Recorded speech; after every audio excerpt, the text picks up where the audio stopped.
This is June 15th, 2023. I'm Joan Hershberger, and I'll be interviewing Kathy Lindeman. When did you first become a member? We came back to Colorado Springs after Ted finished his year in Vermont. He was actually hired to be a professor in Vermont, but CC was his dream job, and a position came open. So we were able to come back in early 1982. We brought our little daughter, Robin, with us. And at the time, I believe I joined when I was pregnant with my son, Ian. So that was about 1983. Okay. All right. And you've already answered what brought you here. You got married. Well, yeah, we got, Ted found me in Ithaca. We had both had first marriages that didn't work, but we found each other actually singing tenor in a community chorus in Ithaca, New York. And so, music and singing in choirs was a big part of what brought me to church. Okay. I was brought up Catholic, and so, but I got away from that pretty quickly in college. Okay. So, so when we joined, well, we joined the Congregational Church in Middlebury, and we're in part of that choir. And then we were in Boulder, and then when we came here, of course, we joined the choir here. Okay. Well, I know now you're doing lots of music. You seem to bounce around. Well, yeah. There are some services when I go from one thing to the next, and it's always kind of fun to try to figure out, okay, how do I get out of there and get into there? But yeah, so I'm a member of the flute choir. Phyllis started the flute choir back in 1992, and I was one of the first members. Okay. And that's been awesome. It's another one of those intergenerational things because we've involved Phyllis's students, but also daughters and granddaughters. At one point, my mother-in-law Betty and I and my daughter Robin were all in the choir at the same time. Nice. And so that was really fun. And Phyllis puts up with us. We're not all obviously not totally professional, but it's really fun to be able to continue as an amateur flute player. Are you in the bell choir also? I'm in the bell choir too. That was started actually. I can't remember the name of the woman who started it, but I believe Marilyn Johnson and her husband donated the bells. Okay. They gave us our first 2 or 3 octaves of bells, and that was again when I was pregnant with Ian, because so that would have been 1984, and so I've been ringing bells since then. Yeah. So music is a major piece, but you did allude to you were a catcher on the softball team. Oh, I was. Tell us about a few other groups or things that the what have church I has done? presented for you. Well, I've been a Sunday school teacher. Everybody does that. I was asked to be Mary one year, which was really kind of, wow. That was special. That was, yeah. And so after that, I said, can I be part of the committee? And so I was on the mystery committee for about 18 years. I was one of the angel wranglers. Okay. And so, yeah, we used to, and that was always fun. I loved having the girls come back and be angels. They go off to college, and it was such a wonderful reunion to see everybody. Nice. Well, that's one of the cool things about being a longtime member of the church. You watch the kids grow up. Yeah. You've mentioned intergenerational. I see that as a strength of the church. That it does absolutely. provide that intergenerational opportunities. Oh, kids feel really comfortable here. Yeah. What are the first memories of First Congregational? We're kind of going back. Well, I remember Lenore Polson being really, really sweet. And she saw me pregnant, and she said, well, I wanted to give you encouragement and tell you we're really glad that you're here. And Oh, that's nice. yeah, I mean, everybody was has always been very warm and accepting, and yeah, I always felt comfortable here. Good. Let's see. Can you tell us a favorite story or memory about First Congregational? Okay. I can tell you thought about this one. Well, this is sort of famous for people who have been here for a while.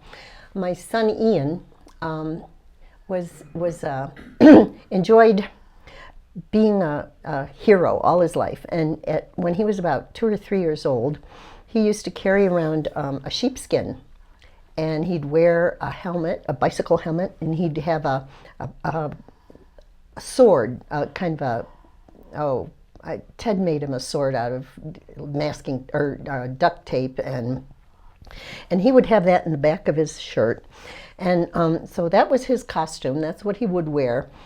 He would go to the nursery. Of course, Ted and I were in the choir, so we were sort of captured up there on the chancel.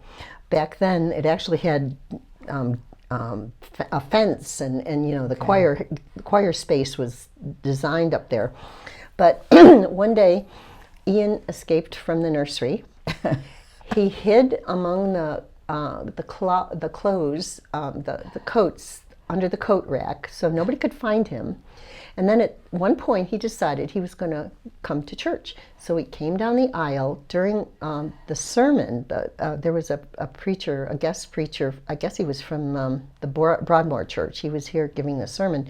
And so Ian walked down the aisle with his helmet and his sword and just everybody was looking, watching this kid walk down.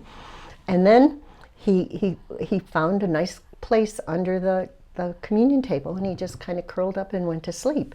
And here I was up in the choir. I couldn't do anything, but everybody, everybody just loved that. And there are several people who still remember that as one of the fun stories of our church. Yeah, Ian is the favorite. Ian still feels this church is his church. Yeah. He got all upset when they changed the roof, but he keeps coming back. I mean, he's likes to be part of the mystery. This past year he was a king, but he comes back and he'll do shepherd or king, whatever they need. Yeah.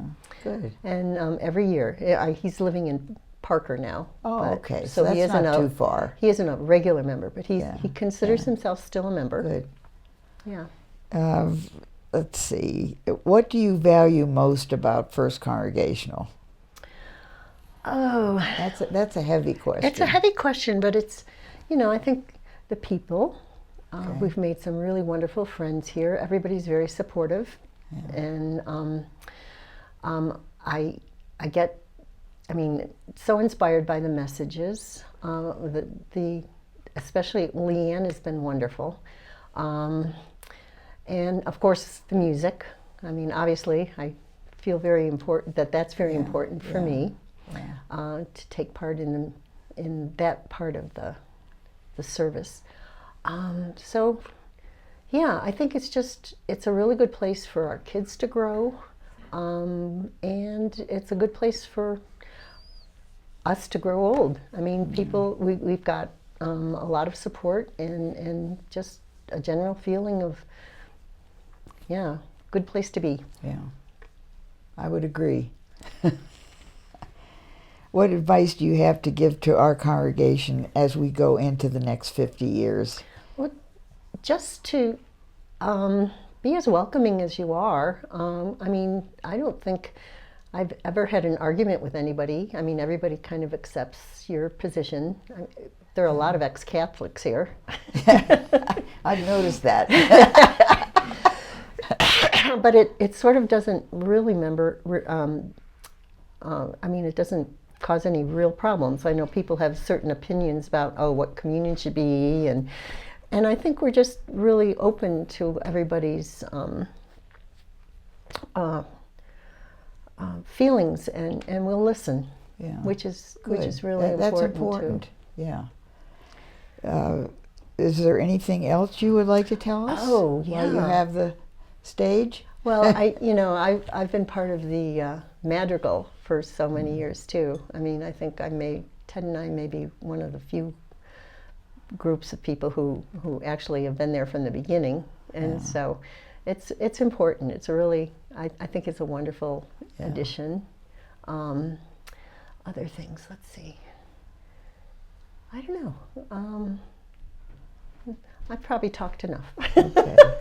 I would like to circle back. Ted is a scientist, and I know that you met at Ithaca, and I believe you. I don't know much about, but I think you were on the faculty at Colorado College. So. No, I was never on the faculty. I was Okay. a staff member. Okay. When we met in Ithaca, I was working in the libraries. I had graduated from Cornell with a degree in biology. Okay. But I had spent 4 years putting my first husband through vet school.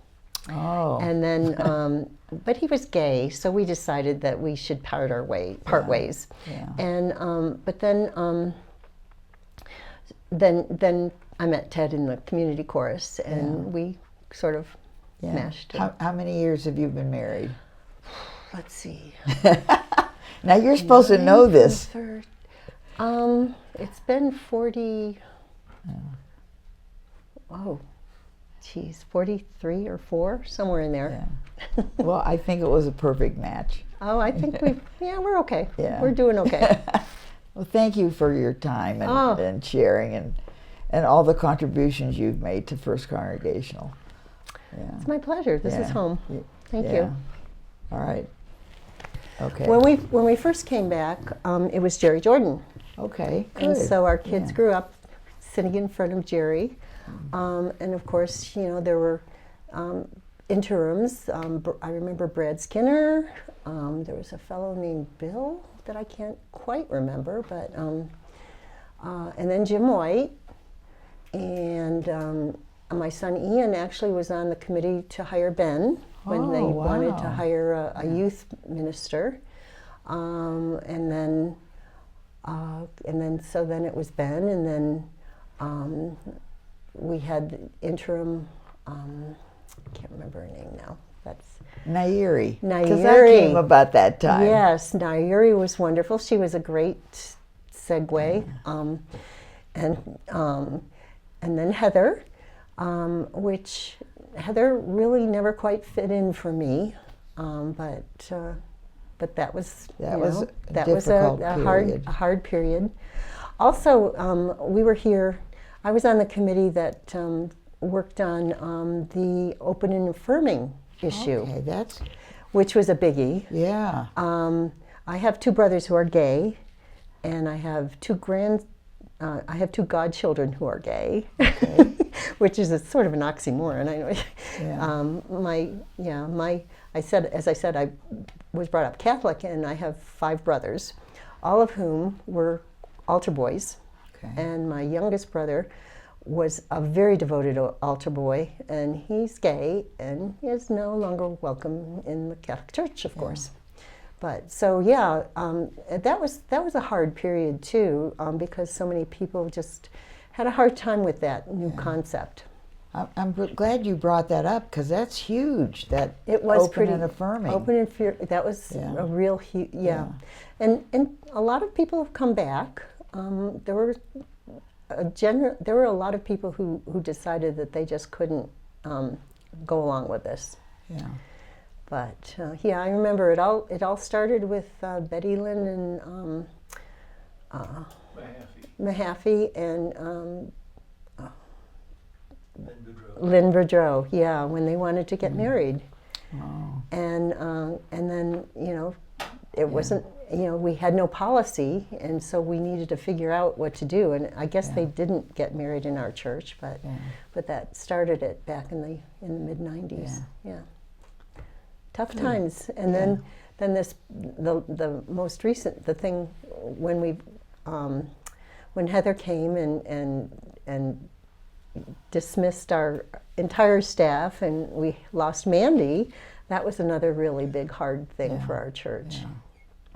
But we've gotten through some hard times. Yeah. And I think it's because we take the time to try to work through it and listen. Yeah. Good. Listening. Listening is really important. Yeah. Okay. Okay? That was some good stuff. Okay.